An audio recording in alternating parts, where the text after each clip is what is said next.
Hi, I'm Heather from GG Stitching, and it is time for us to put up the fabric requirements for the basic baby quilt tutorial that we're going to be doing. If you want to do bigger than a baby quilt and you want to do a lap quilt, I am going to include that on the upload.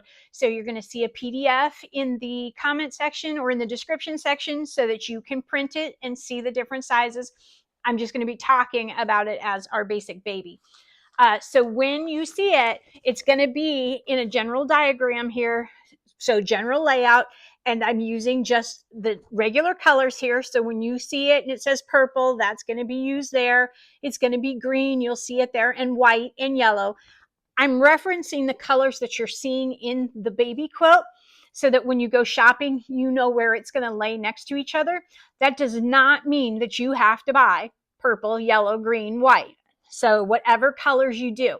What you want to do though is that whatever color you plan on using in that place where the purple is, make sure you write down which fabric that was so that when it comes time for cutting and placement, you know that we're doing that right. So that's how you would do that. This is just a reference point so that you have a visual when you go shopping where that fabric's going to go. Okay. So I do have, I picked it out so that way it would work that way.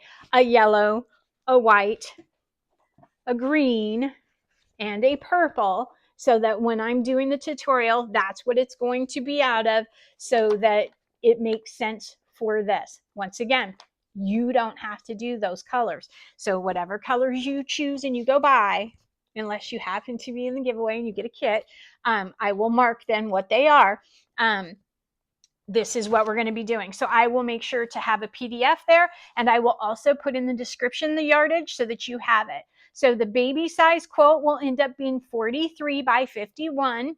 And if you do a lap size quilt, that will end up being 59 inches by 71 inches.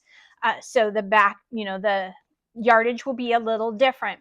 When you go to pick out your batting, you can look for packaged batting that fits those sizes, or you can get yardage cut. So that's why when you go to look at this, it just says batting. You can pick whatever batting you want, but you will go by the size of what you're doing to be able to pick that out.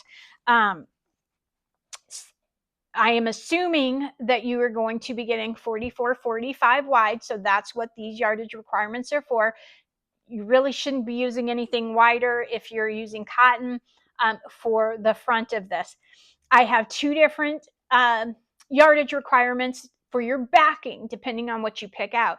So if you're going to use 44, 45 wide, the yardage requirement for that is going to be different than if you get a 108 wide backing. Okay. So if you have any questions, please put them in the comments. Please like the video and subscribe to keep up to date with all of the tutorials that are going to be coming out for this project. Again, Heather from GG Stitching, and let's get quilting.